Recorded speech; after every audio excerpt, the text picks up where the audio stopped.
Line's good. Never on. Whoa. Hard. Hardly.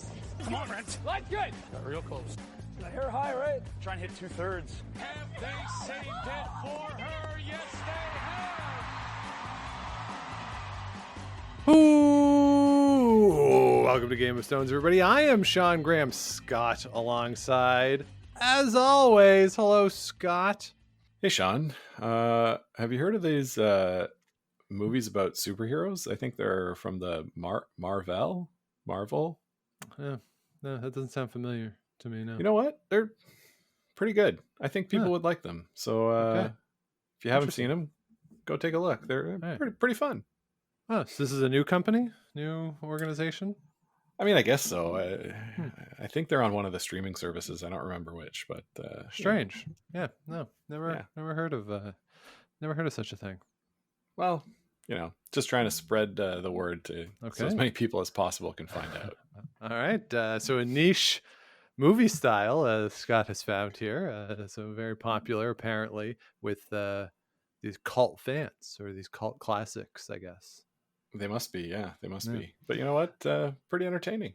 All right. You know what else is entertaining, Scott? We got to interact with the wonderful folks out there. Whenever we have done live shows in the past during the events, I've always enjoyed the opportunity to hear from the people about what's on their minds. A lot of the times we're talking about what's on our minds, but it's always fun to get a chance to get some questions in. So we thought in the midst of the summer, let's do a bit of a summer mailbag.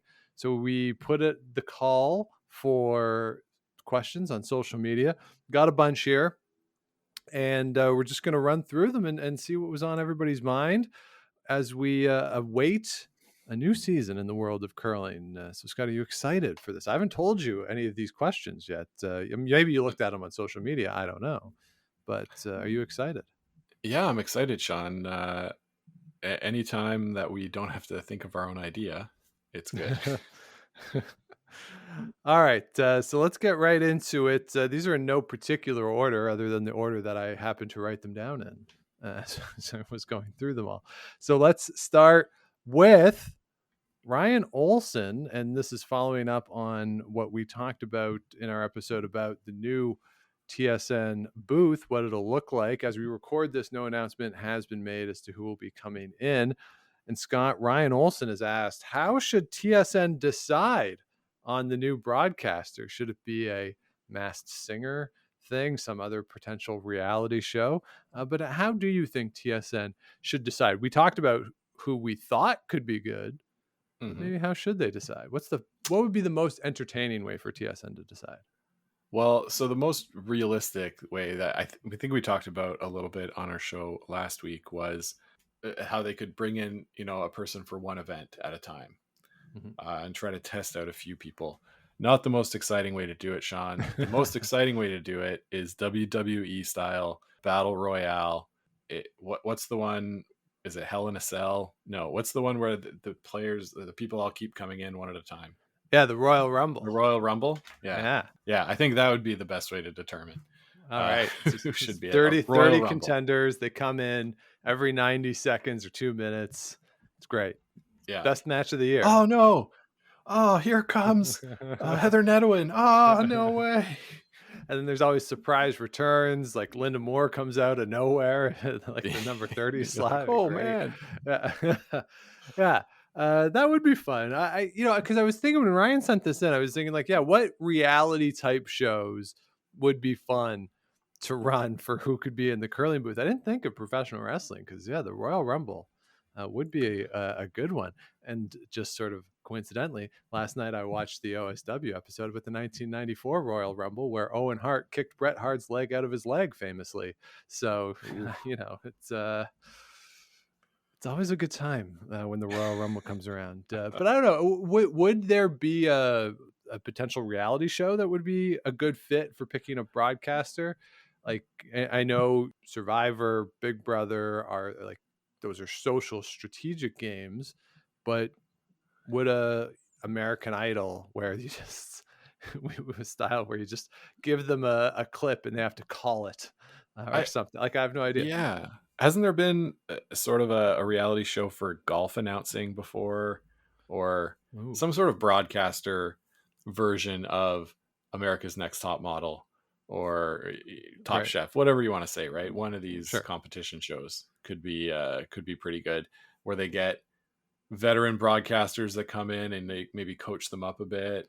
If you Hmm. want to go the voice style, everybody like Vic's got his team, Russ has his own team, that kind of thing.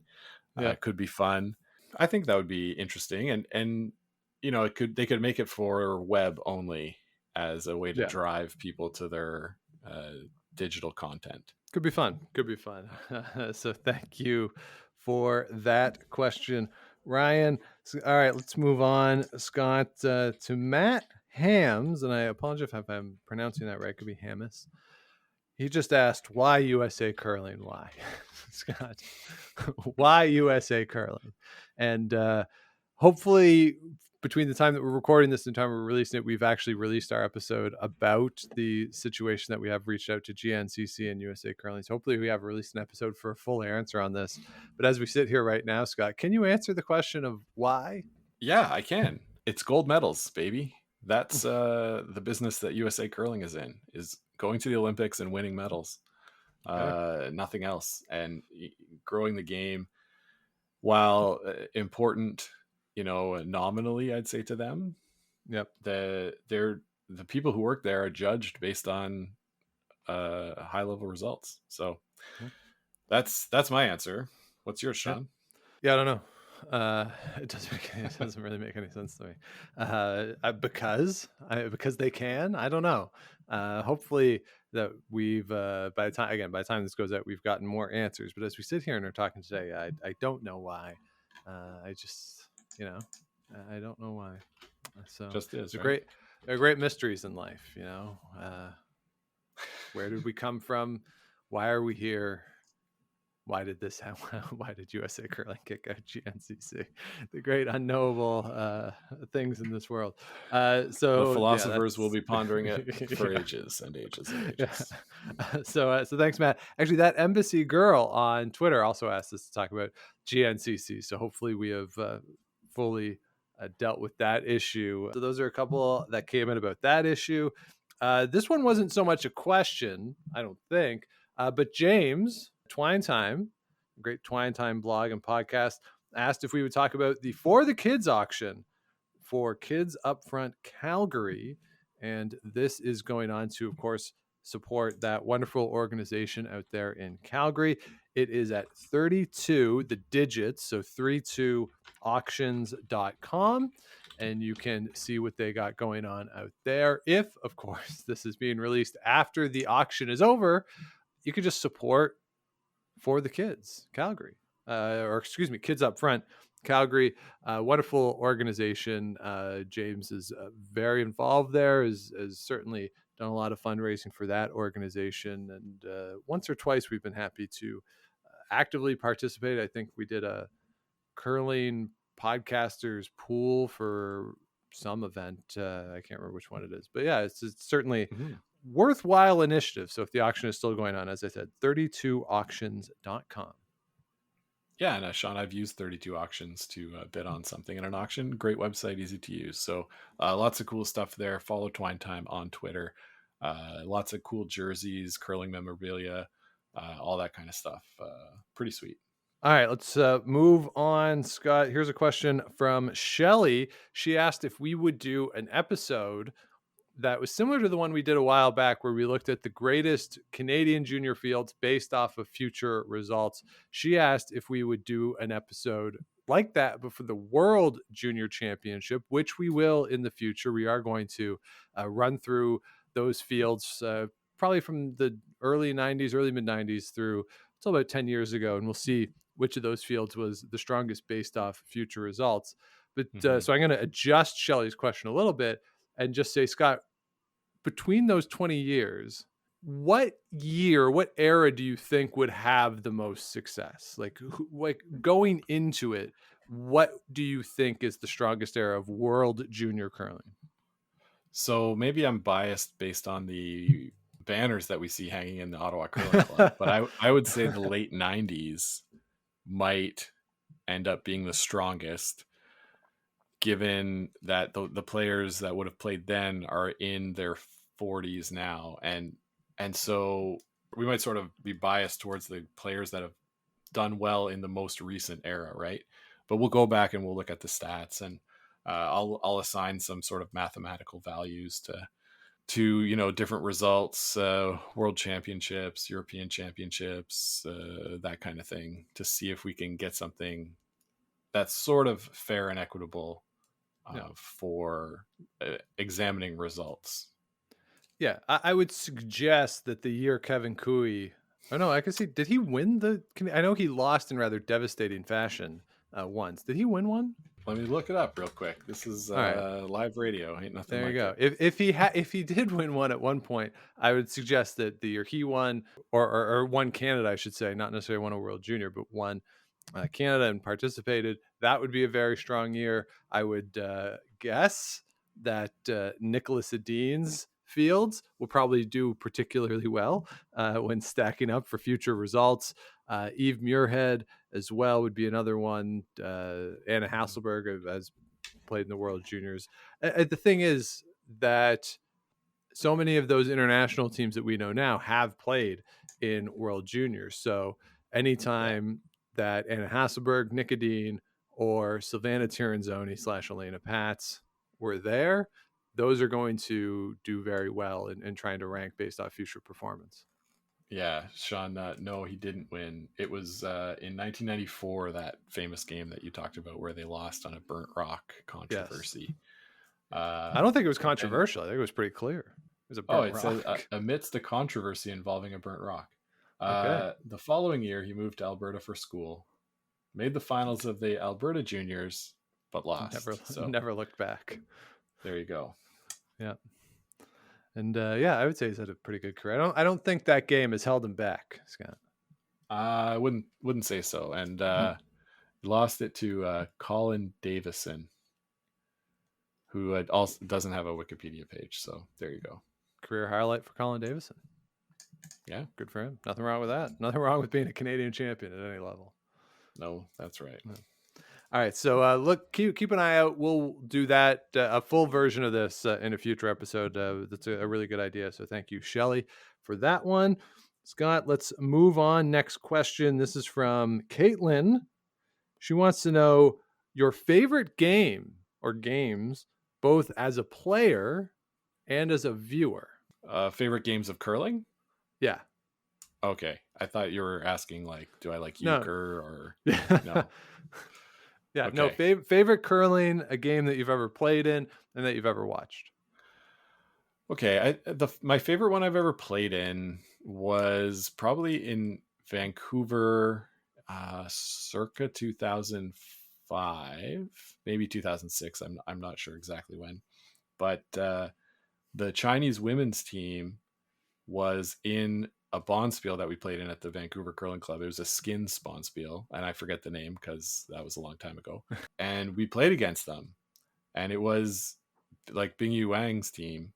Yeah, before they blew up on the world scale, and we were like, oh, these small women, maybe we have a chance. No, we had no chance. It was I don't think you quit on skins, right? Because it's just a skin. You got to keep going. But if we had been scoring points in that game, it would have not been pretty, and probably would have been a forehand and shake situation. But it was fun to play in that kind of a game against a team that you see that they're so skilled and you'd not heard of them before, and then to see what they did afterwards sort of makes me reflect back, and that one's pretty good. Also, nice. The game we beat Sarah Wark's team when they came back from provincials in the Victoria Super League, and she was really mad because we were not as good as her. So that was pretty fun too. All right. How about you? So for me, it's probably a game in the Rito Curling Club Championship. I haven't played as high a level as you have in terms of some of the opponents that you've played against. But for me, probably club championship at the Rito Curling Club. I was skipping. It was a skip till you lose rotational thing, and Mm. it was, I believe, the second round of the club championship too, and or maybe, but whatever it was, we were playing a team that should have beat us, and they knew they should have beat us, and the skip was kind of a jerk. I wasn't the biggest fan of him, and we won the game. I didn't, and I didn't play great either, but which made it even sweeter. And we won on a steal. I made the shot when I needed to at the end of the game, and then he missed his last one. Or it was really hard because we had played the last end really well, and he was so mad that we had beat him. And I've said this on, I think I've said this on the show before. He never talked to us ever again, and that was the real victory in that one. So I think that one. There are a couple other that kind of stand out to me where like nights where I really had it dialed in, or even there was a Valentine's Day Bonspiel a couple years ago where I was playing in, and we got there. Our first game was at 9 or something, and we didn't have a lineup. And I just said, I don't really feel like sweeping this early, so if nobody cares, I'll just skip the first game. And then we won, and they let me skip the whole event. And like in one of the games, they had the hammer. They were sitting like 4, and I had to come like back 4 foot to try to cut them off. I made it with beautiful sweeping, somehow got a steal, and then like the last shot of the event, I could have drawn for the tie, but instead I tried like a double angle run back to try to win. And it made it good enough to tie. We didn't get the roll far enough for the second point, but like those sorts of things stand out to me as fun ones. And I've always liked on the rare occasions where we do get to play, or where I've gotten to play against top level players. So at the Spiel at the Ottawa in the spring, where we get to play against, or we have played against Jen finalists, Hanna Jen Hanna, where we, because they're fun. That team's a lot of fun to play against. So like those sorts of things. But like the one would probably be like in terms of the most glorious moment, would be that club championship game, or just really whenever we get to play with our family, like when our parents come. Yeah. Those are a lot of fun. I've had fun in Pittsburgh and Knoxville when we've played. I've also had the opportunity to do glow curling, which I would imagine has been sued out of existence as an idea because it was very dangerous. But like that kind of stuff is always good. But so that's me in terms of participating. What about as a viewer? And this could be on TV or in person. Yeah, so I've got 2. I've got one for on TV and one for in person. And on TV, I'm going to say the 2010 Scotties final. With that PEI magical run. Sean, you and I were in the same room for this. We were watching on TV in my apartment in Montreal, my tiny apartment, because the Super Bowl was about to come on right after it. I always like that, like Scotties final in the afternoon and then Super Bowl at night. Because it was an Olympic year, fun, right? It worked out, right? That's because of that, right? Because it was the Scotties was much earlier due to the Olympics. So yeah, that was a great one. And then in person, obviously, it's the 2010 Vancouver men's final with Canada winning, and I'm getting goosebumps just thinking about it. So that was pretty good. Pretty good. Yeah. For me, my initial response would be Jennifer Jones, Kathy Overton Clapham for the TV game that I had the most fun watching. But I also might have to throw in, and maybe this is recency bias. We'll see how I feel in 5 years if I remember it. But Carrie Anderson, Jennifer Jones, round robin of the trials this year, just for the absurdity of it. So those ones really stand out to me. In person, I think it has to be the final draw of the 2016 Continental Cup. I think it was 16, where you have the just remarkable scenario of Kevin Cooey has a shot to win, just misses it. And as the stones are coming to rest, John Morris is in the hack to throw the winning shot on the other sheet. And that's as loud as I've ever heard a curling crowd. And, we were there in 2017 for the Cooey draw to go to the Olympics. But that place erupted, the Orleans Arena. So that probably is it for me in terms of in person.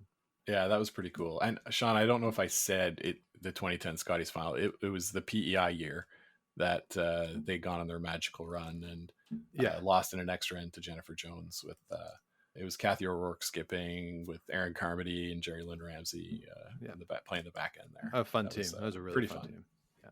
Yeah. All right. So thanks for that, Caitlin. Scott, let's move on.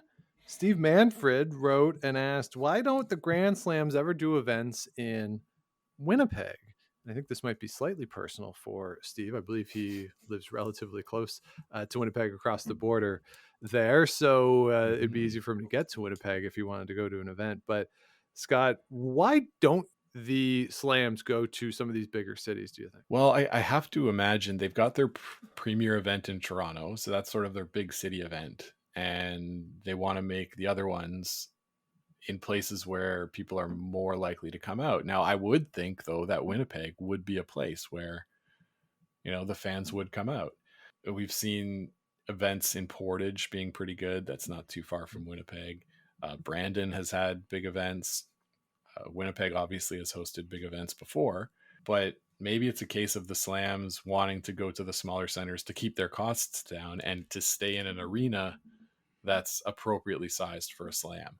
Because playing in the Jets arena there wouldn't be a good idea for a Grand Slam. Yeah, I think that's really it. And I don't know the arena landscape of Winnipeg nearly well enough, but I do think a lot of it is arena size, that they like being in the smaller arenas because it creates a more intimate environment. You can fill it, and it's better to have fewer people in a smaller space than more people in a bigger space. Like, I guess, or like, yeah, you want 100% capacity of a smaller place than 40% capacity of a bigger place, even if that 40% is more people overall, right? So I think that's part of it. You can set up the Pinty's Lounge more easier in the arenas they pick because there's no stands on the ends usually, and they like that setup. So for all those reasons, I think they really do like those smaller venues. And by going to the smaller communities, for as much as maybe there are things that we have quibbled with the Grand Slam about, I do think there's a genuine interest in the grassroots with the Slams, that they do run little clinic type things where they have junior curlers come out on the ice with the players on the weekend once the playoffs start. They reach out to local curlers. Like that is part of it. And doing that in the smaller communities, I think that really lends itself well to what they're trying to do. So that's probably it. And you have the Toronto event, and then in some of the smaller communities that don't typically get events too. And when they go in most places, that's the biggest thing in the sports calendar for the year for that community. So you can rally a lot of support, you can get volunteers, you can get a lot of interest. Yeah, and I think you want to put the event in sort of the best arena in the city.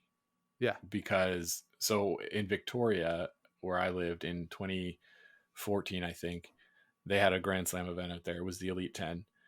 And it wasn't at the Save On Foods arena, which is sort of the big one where the Worlds had been before. It was at a smaller arena in Langford, so farther away from town. And I don't think the attendance was that strong for that event. So being able to go to the arena where the junior hockey team plays is likely the sweet spot, right? Mm-hmm. Yeah. And so you want to be the bigger, if you're in Winnipeg and it's at a smaller arena, it comes across as like a second tier type of event, which exactly of course they don't want. That's what I mean. But it works in Toronto, I think, because there's so many things going on in Toronto. Like, it doesn't come across as second tier to me when they do it at Maple Leaf Gardens, maybe because they can say, hey, we're in Maple Leaf Gardens, and you get some cachet that way.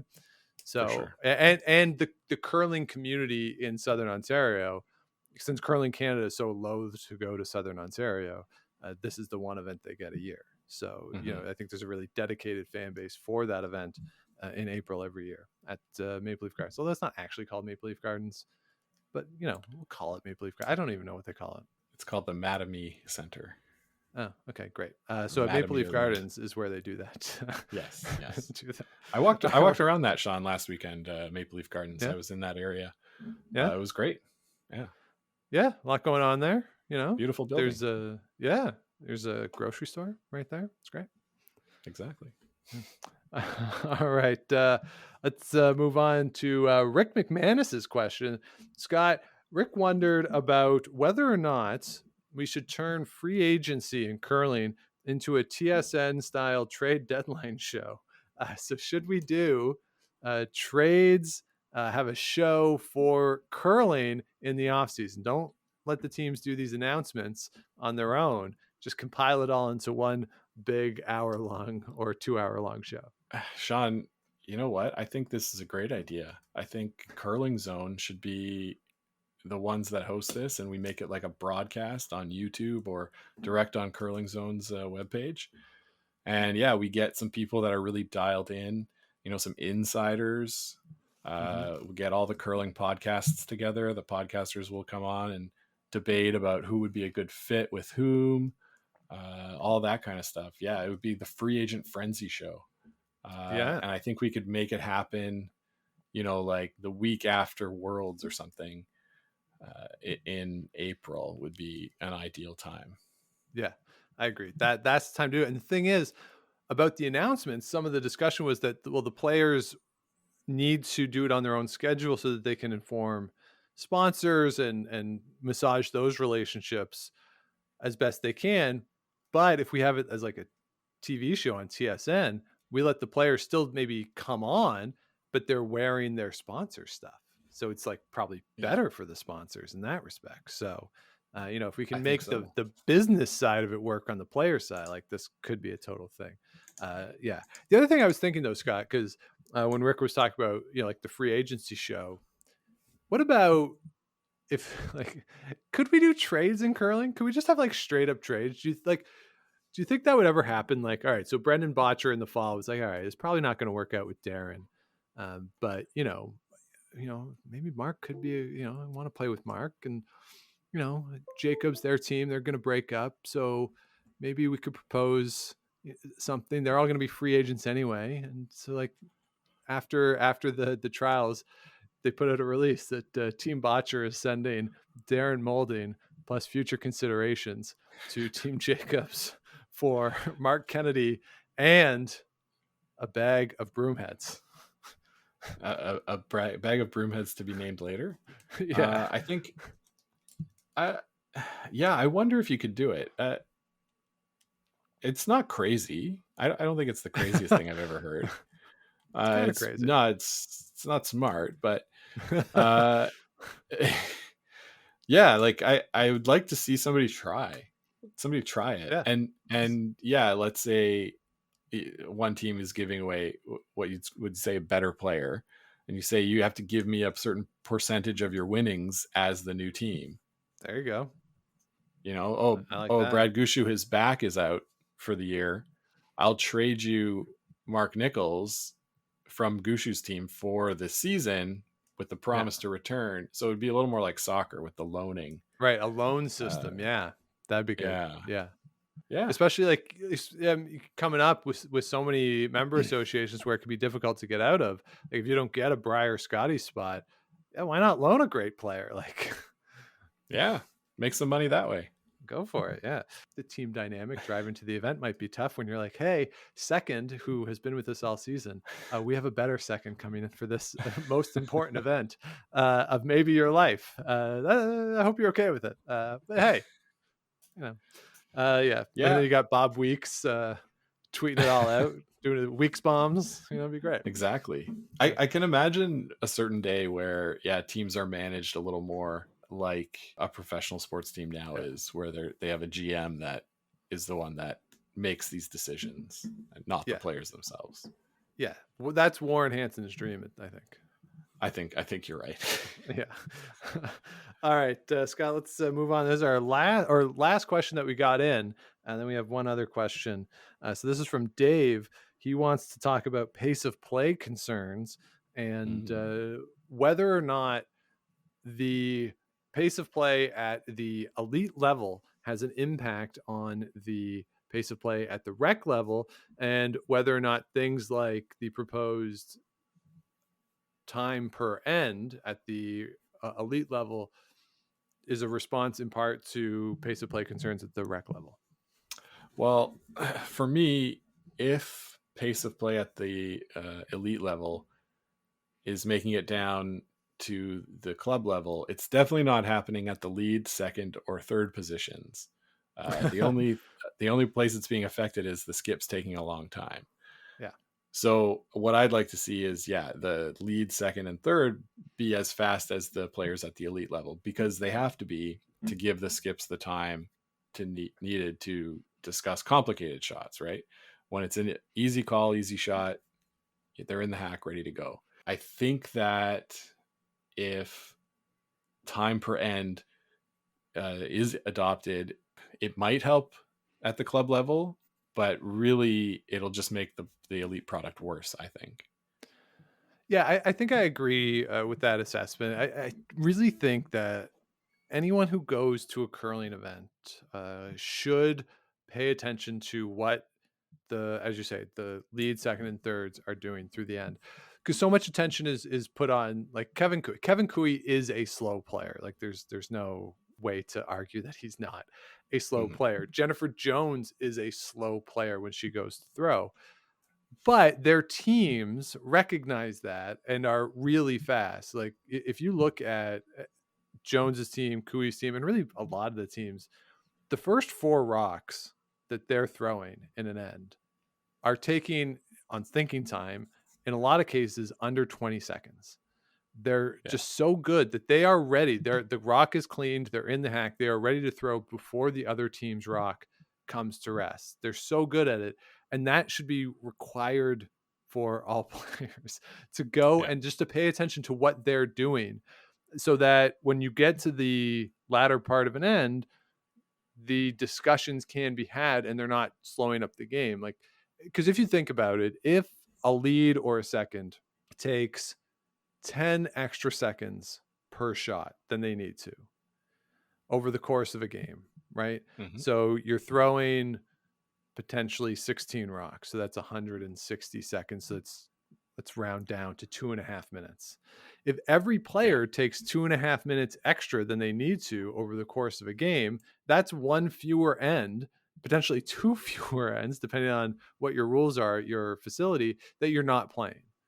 So you might say, well, it's only 10 seconds, but if everyone does it, it adds up. So the more you can chop off, the better it's going to be for everybody. So those are the things that are lost in the broadcast that you don't notice. You don't see the players getting in the hack, cleaning the rock before the other team is done. Although sometimes you can actually see it when the camera lingers on the thrower. But they let it go and they're sliding. You can see the other team is in place. Like the other players are behind them. The thrower is in the hack already. Like they're so good at it. So I want people to have access to live events of elite players to see that side of it. Oh, for sure. You're right. It's going to save time at the club level and get you all the game that you're actually paying for. The other thing that these players are really good at is they pretty much know what their skip is going to call, especially the leads, right? That, okay, I know that they're putting a guard, we're going to go here. And so they've already got that in their mind and are set up and ready to go. And that's something that we could definitely use at the club level. Yeah, no question. So, we always like to talk about pace of play. So thanks to Dave for that. Yeah. And the final question, Scott, this is going to come from a Sean in Ottawa. He wants to know what your thoughts are on this mixed doubles super series that was announced recently that the CBC is going to broadcast. 5 mixed doubles curling events coming up this season. They will take place over 5 weekends with 9 draws per event. First in Ottawa from September the 29th to October the 2nd. I believe I will be out of town that weekend, so I will not be able to play because I know they were, I'm sure, looking at me to participate in that event. Saskatoon, November 3rd to the 6th. Leduc, Alberta, November 17th to the 20th. Winnipeg, December 1st to the 4th. And then the Super Series Championship will be December 16th to the 18th in beautiful Brantford, Ontario. So, Scott, what is your initial reaction to this mixed doubles Super Series? I love it, Sean. It's what mixed doubles needs is a little more of a consolidated showcase. So putting together an event at this high level that should attract teams from all across the country, I think is going to be really good. And having it partnered with the CBC, that's a long-standing curling broadcaster, definitely can't hurt either. I'm liking it. It's 32 teams in pool play, I think, for the first events, and then a triple knockout for that championship event in December. Exciting. I am in town that weekend in Ottawa. There you go. So I'll try to go. Do we know where they are other than They haven't. the No, they cities? haven't announced venues yet. Just the cities. So venues draw Okay. times to come. I think what's curious about this is, yes, it's a consolidation, but it's obviously a consolidation at the top level of mixed doubles. And I wonder too, like, has the Grand Slam kind of just maybe dropped the ball on this? Is this not something the Grand Slam Yeah, series they should definitely be doing? have. And it's to the point now where we have enough. I think we have enough players who are only going to do one of the disciplines that they could just have at an existing Grand Slam a mixed doubles component to it. And players pick where they're going, and that's what you're going to do. So I think that's what it could be done. Like this also, this now makes it so that, and I don't want to complain or sound like I'm complaining, but I'm going to. This ensures that there is going to be curling every weekend from like September, whenever the bets point spiel is, so like mid to late September through till the end of the year, until Christmas, like every weekend. Hey, Sean, we got content for the show. Means I gotta watch it all. It's a lot to watch. True. It is a lot to watch. Yeah. But I think, this is probably a way to avoid conflicts between, some teams that want to play in the big slam events that also want to play mixed doubles. Yeah. Maybe a way to avoid some of that. But you know what? I like your idea. Throw the gauntlet down. Just put it side by side and say, pick one. Show us what's more important to you. Yeah, pick a lane. I mean, the thing is too, like, if you're a top level player who wants to do both, and you have a mixed doubles partner that you want to pursue the possibility of going to the Olympics, and you have your 4-person team, they're going to actually have to pick now when they're not playing on TV events, right? Before it was, you're just picking which club events, like high level cash events, do you want to play in. This schedule now makes it so that they're going to have to say no to either some of these super spiel events, potentially a slam, or the points bet spiel. Like, there's almost too much for those elite players. And that is good in a sense. And maybe it turns into like the PGA Tour or tennis, where there are just some events that the top players are like, no, I'm good. Like, I'm fine, and that's what this could turn into. While at the same time, the mixed doubles events that are taking place in clubs right now are certainly going to suffer. Maybe it provides a little more space for a grassroots mixed doubles to come and fill those gaps. Hopefully, if the money's still there. Like, I think one of the questions that I'm going to have as we move forward in this is the sponsorship. And do the groups and organizations like, say, Stu Sells, that sponsors the in-club cash spiels, did they start to move their money now to bigger events maybe like this? I don't think Stu Sells ever would, but who knows? I've never met Stu, but Stu seems very committed to the Oakville Curling Club. But some other events that like the Autumn Gold Spiel, like, do some of those sponsors maybe start to shift over? Like, that's where the danger comes in, potentially, of too many events overlapping, that all the money goes to the TV events, and then there's really nothing left for the middle class type player. Yeah, I can see that. But I think getting more curling on TV in front of eyeballs will grow the pot for everybody. All right. So there you have it. Those are the questions that we received. Scott, do you have any questions that you want answered? Well, Sean, I got a question from our mother, and it's how often do you call your parents? Yeah. What's your answer? More often than they call me. Hey, that's my, agreed. That's my answer. Yeah. Ooh. An appropriate amount. Yeah. The right amount, I think. Yeah. So I don't know if that was super, like, it was what it was, Mom. We Yeah. we call when You know there's our things phone numbers. we call when there's things to communicate. The fact that nothing's happened for 2 years isn't really our fault.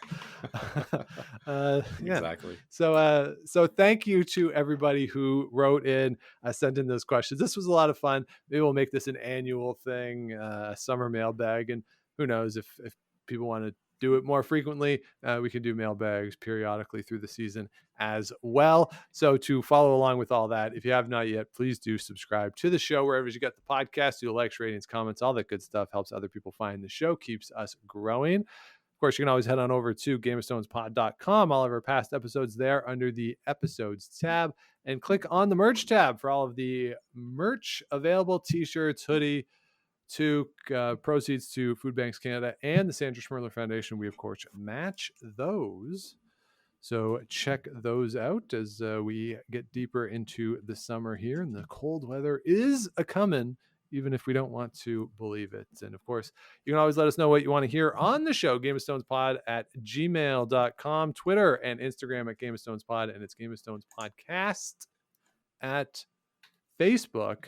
Or by email, it's GameOfStonesPodcast at gmail.com. So that'll be it for this week. Thanks so much, everybody, for listening. Scott, dog days of summer, August. I don't know. Do you ever get tired of the summer? Yeah, I sometimes get tired of the summer, Sean, but I'm going out of town to the West Coast where summers are quite temperate. I used to live out there and I quite miss it. Well, or last year. There was a heat warning in place about a week ago, and it's calmed down now. You get those nice little breezes, sweater weather in the evening. Just love it. All right. Well, have a good time. Safe travels. We'll talk to you again soon, and we'll talk to all you out there next week. So until we chat then, keep those brooms on the ice and don't dump that intern. Make the final.